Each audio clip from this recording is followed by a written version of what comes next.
الرحمن الرحيم. الفعل الصحيح والفعل المعتل هنشرحه سريعا لانه سهل جدا سهل جدا وهتفهمه بسرعة ان شاء الله. وبعد كده هنحل اسئلة كتاب الاضواء، وطبعا معروف ان اسئلة كتاب الاضواء احيانا بيبقى فيها اسئلة اصعب شوية من كتاب الامتحان، فيعني الناس اللي عندهم الاضواء ما يزعلوش وما يتعقدوش، هم بيجيبوا لكم اسئلة عشان هم عايزينكم متفوقين شوية كده، فبيجيبوا أسئلة متنوعة من السهولة للصعوبة.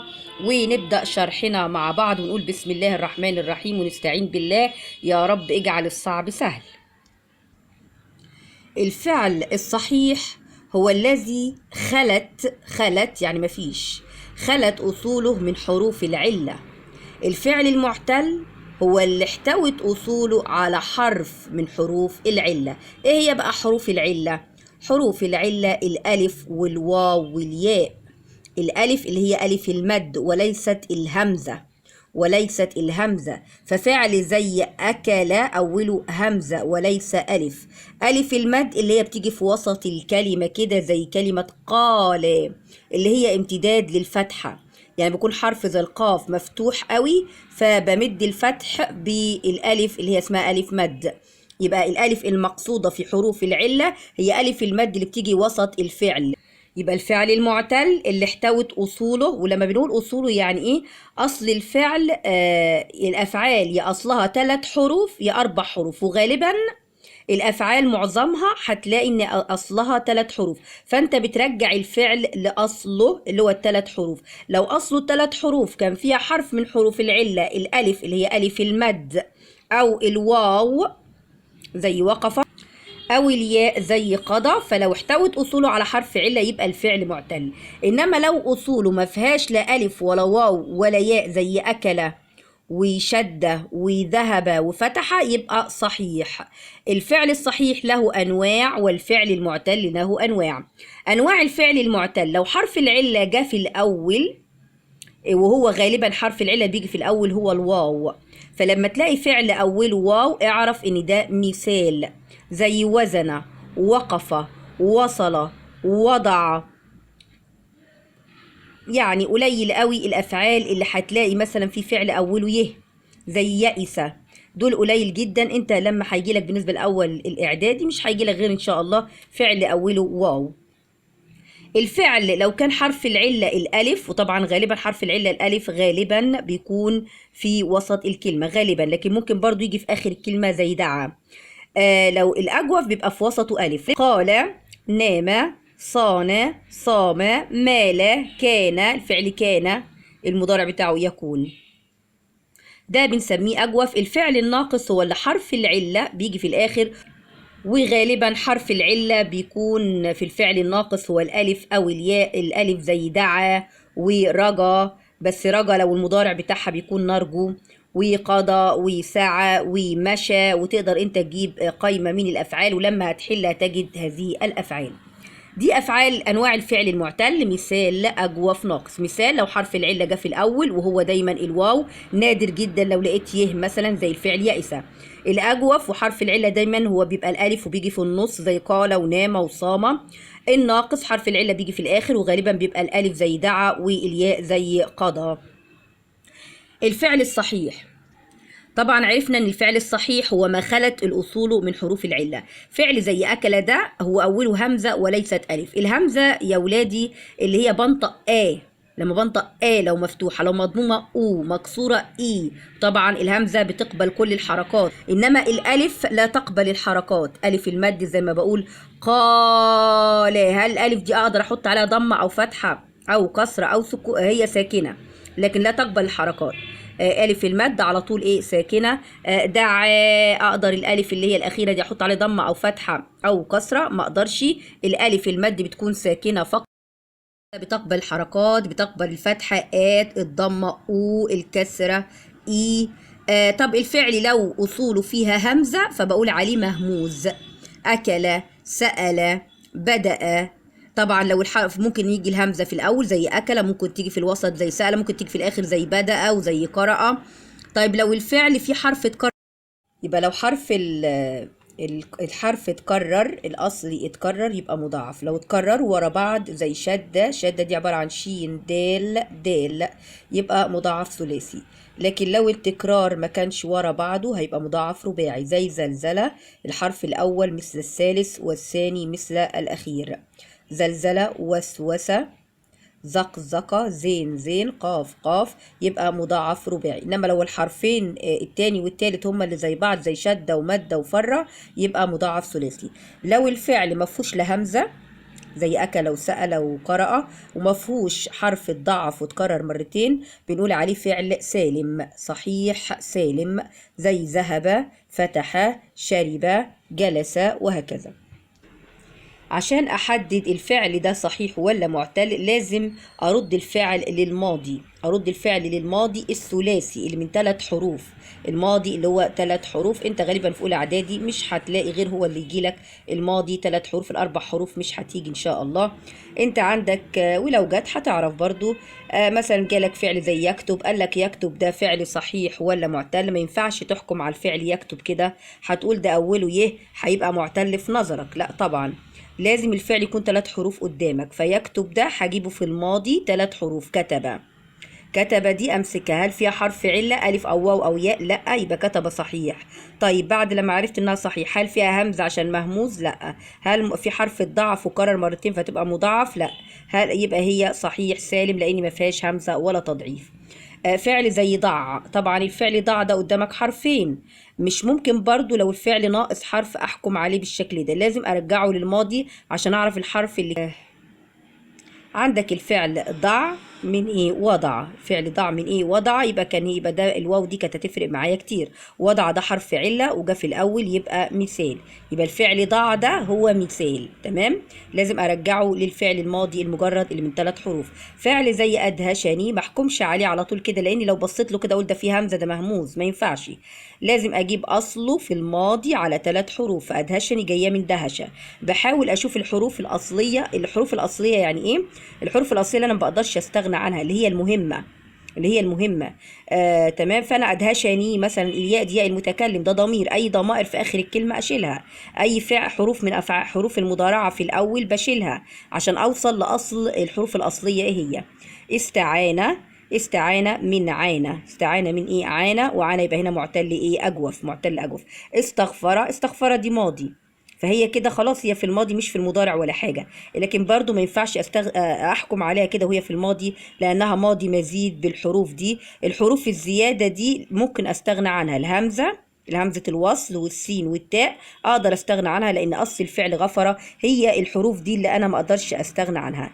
يبقى حروف الفعل الاصلية هي الحروف اللي ما اقدرش ابدا استغنى عنها. وانت هتاخد الكلام ده بالتفصيل في سنة تانية اعدادي، هتاخد الفعل المجرد والمزيد. فغفر ده فعل مجرد واستغفر فعل مزيد، فلما يجي لي فعل مزيد ما اقدرش احكم عليه، لازم ارجعه في الماضي على 3 حروف عشان احكم عليها هل هو معتل ام صحيح. نشوف الأسئلة دي مع بعض وحل انت بقى. بين الفعل الصحيح من الفعل المعتل. أخذ دي نعدهم كده كم حرف؟ 1 2 3، يبقى ده فعل ثلاثي، يبقى أحكم عليه كده. في حرف علة ده؟ في حرف العلة الألف أو الواو أو الياء؟ لا طبعا، دي في همزة مش ألف، الألف بتيجي في وسط الكلام أو في آخر الكلام اللي هي الحرف العلة. أخذت صحيح، طب صحيح إيه؟ في همزة يبقى صحيح مهموز، أخذ فصحيح مهموز. هز، هز برضو صحيح مضاعف، مضاعف ثلاثي. جلس، جلس صحيح سالم. يخشى، يخشى نشيل اليه الاولانيه تبقى خشيه، يبقى فيها حرف عله في الاخر، يبقى ايه؟ يبقى معتل ناقص، معتل ايه؟ ناقص. يصف طبعا اوله الياء حرف مضارعه، يبقى انا ما ينفعش احكم عليه وهو في حرف من حروف المضارعه، لازم اشيل حرف المضارعه. هيبقى عندي صف فعل امر، لازم اجيب الماضي. الماضي من يصف ايه؟ الماضي من يصف وصف، الماضي من يصف ايه؟ وصف، اوله واو، اوله واو، يبقى الفعل ده ايه؟ معتل ايه؟ مثال. يبقى نشوف مع بعض. عندي الفعل يعيش من الفعل اصله عاش، ده معتل اجوف. يصوم من الفعل صام، معتل اجوف. لو جينا على الفعل احضر، احضر من الفعل حضر، الهمزه دي هشيلها، يبقى ما اقولش عليه بقى ان هو مهموز، لا ده صحيح سالم، احضر صحيح سالم. لو جالي فعل زي سعينا، سعينا ده في نال فاعلين ضمير، طبعا احذف نال فاعلين. الفعل سعى، سعى معتل ايه؟ معتل ناقص. ونشوف بقى اسئله كتاب الاضواء مع بعض. صح ولا غلط؟ المسلم يستمد قوته من إيمانه بالله. الفعل يستمد نوعه صحيح سالم. طبعا يستمد لازم نجيب أصله، ده كده فعل مضارع، أصله نجيبه على 3 حروف، أصله مادة. مادة، هل مادة فيها حروف علة؟ لا، فعلا يبقى صحيح. لكن صحيح ايه؟ صحيح مضاعف، يبقى دي غلط لأنه صحيح مضاعف، يبقى مادة صحيح مضاعف ثلاثي. وصلت الطائرة في موعدها، الفعل في العبارة صحيح. هو فين الفعل اللي في العبارة؟ الفعل وصلت. هل طبعا تاء التأنيث دي ماليش دعوة بيها، أشيلها. الفعل وصل، هل في حرف من حروف العلة ولا ما فيش؟ طبعا في حرف العلة اللي هو الواو، يبقى ده معتل مثال. هو بيقول لي صحيح، أقول له غلط، ده معتل ومثال. اسعى لعملك بجد ونشاط، الفعل في العبارة معتل ناقص. الفعل عندي اسعى، ما ينفعش احكم عليه وهو في الامر كده، لازم اجيبه في الماضي. الماضي بتاع اسعى سعى. هل في حروف علة الف او واو او ياء؟ ايوه في ياء. طبعا الياء دي اللي انا بنطقها الف، يعني احنا بنقول المفروض نقول معتل للاخر بالالف اللي انا نطقتها ياء، اللي انا كتبتها ياء. سعى معتل ناقص فعلا، يبقى الكلام ده صح يا استاذ. يرضى الله عن من يفعل الخير، فعل في العبارة معتل سالم. طبعا يرضى نشيل الياء المضارعة، الفعل راضية معتل ناقص مش مثال لأن حرف العلة في الآخر. مد الله الظل، الفعل مد مهموز مضاعف مثال، طبعا مضاعف ثلاثي. النحلة تجد الخلية مهما تمسط، الفعل تجد ايه؟ طبعا لازم تجد ده في المضارع، لازم اجيبه في الماضي. الماضي وجد يبقى مثال ولا اجوف ولا ناقص؟ يبقى مثال. قضى، قفي في الصف ايتها الطالبه، الفعل قفي. طبعا ما ينفعش احكم عليه كده، ده في كمان ياء المؤنثه المخاطبه، ده فعل امر وفي ياء المؤنثه المخاطبه.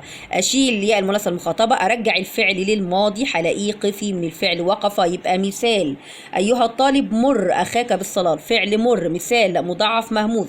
الفعل مر لازم ارجعه للماضي، الماضي مره يبقى ايه؟ مضاعف صحيح مضاعف ثلاثي. من يعمل بجد يجد الخير، الفعل يجد من وجد، نفس اللي فوق. الفعل يجد من ايه؟ من وجد ناقص ولا مثال ولا مهموس؟ طبعا مثال عشان حرف العلة في الأول. اسعى في الخير، الفعل اسعى مضاعف ناقص أجوف، طبعا ناقص لأنه أصله سعى. حط في المكان الخالي فعل مناسب وبين نوعه، انت هتحط اي فعل وبعد كده تقول هو صحيح ولا معتل. نقط ابراهيم الى الخارج، ذهب ابراهيم الى الخارج، ذهب هيبقى ايه؟ هيبقى صحيح سالم. نقط فريقنا الوطني في فاز فريقنا الوطني في المباريات، فاز طبعا ده معتل ايه؟ معتل اجوف. المجتهد في الاختبار نجح صحيح سالم. الرسول صلى الله عليه وسلم عن التكبر، نهى الرسول صلى الله عليه وسلم عن التكبر، يبقى هنا اخره حرف عله، يبقى معتل ايه؟ ناقص. نقط في الخير يرضى الله عنك، اسعى في الخير، وطبعا ده معتل ايه؟ ناقص لان المفروض اخره ياء بس حذفت لانه فعل امر مبني على حذف حرف العله. نقط دروسك، مثلا ذاكر دروسك، ذاكر طبعا فعل امر، الفعل الماضي بتاعه ذكر، طبعا اصله ذكر صحيح ايه؟ سالم. العربية كلها عاشت في نور العلم، طبعا العلم هنا مضاف إليه مجرور بالكسرة، في نور جر ومجرور، لما يجي بعدها كلمة في ألف ولام بنقول عليها إيه؟ مضاف إليه. طيب، وكانت أوروبا غارقة، أوروبا اسم كان، والتاء طبعا تاء التأنيث، أوروبا اسم كان يبقى غارقة خبر كان منصوب بالفتحة غارقة. فليفخر، الفاء حرف عطف، ليفخر اللام دي لام الأمر، لام الامر. يفخر فعل مضارع مجزوم بالسكون لان لام الامر من ادوات جزم الفعل المضارع. استخرج من العباره فعل صحيح واخر معتل، نطلع كل الافعال. انا لما اجي اشوف الفعل الصحيح والمعتل اشوف كل الافعال واحط تحتها خط وبعدين اجيب اصلهم. طبعا الامه اسم، العربيه اسم، كلها عاشت، عندي عاشت فعل. طيب عاشت دي تاء التانيث ماليش دعوه بيها، يبقى الفعل عاش في حرف عله اهو في الوسط، يبقى ده ايه؟ عاش معتل ايه؟ اجوف، معتل اجوف.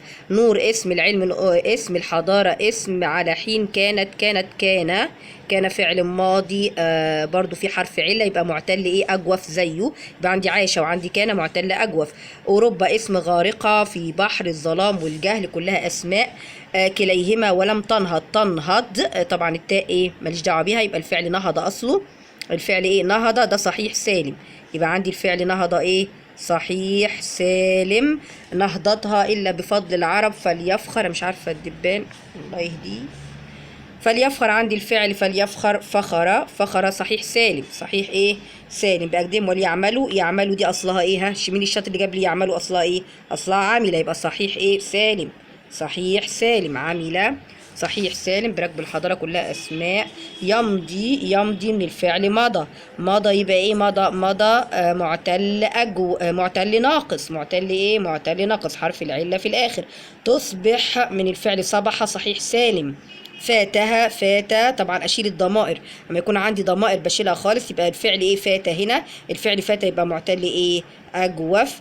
طبعا يبقى انت لما يقول لك عاوز فعل صحيح وفعل معتل حط خطوط تحت كل الافعال اللي قدامك عشان تطلع براحتك الكلمه اللي انت تبقى متاكد منها ان حروفها صحيحه تحطها، الكلمه اللي تبقى متاكد منها 100% ان فيها حرف عله تحطها. يعني اذكر افعال صحيحه والافعال المعتله فيما يلي. لا تحلو الدنيا دون عطاء، طبعا عندي تحلو دون في حرف اصله حالية معتل ناقص. تحب هدى جيرانها وزملائها، الفعل عندي فين هنا؟ فين الفعل هنا؟ تحب، جاي منين تحب ده؟ من حبة. يبقى صحيح مضاعف ثلاثي، الجنود ضحوا بأرواحهم، الفعل ضحوا بيقول لي مثال ولا ناقص ولا أجوف؟ طبعا الفعل ضحوا الماضي بتاعه ايه ضحى، يبقى ايه يبقى ناقص.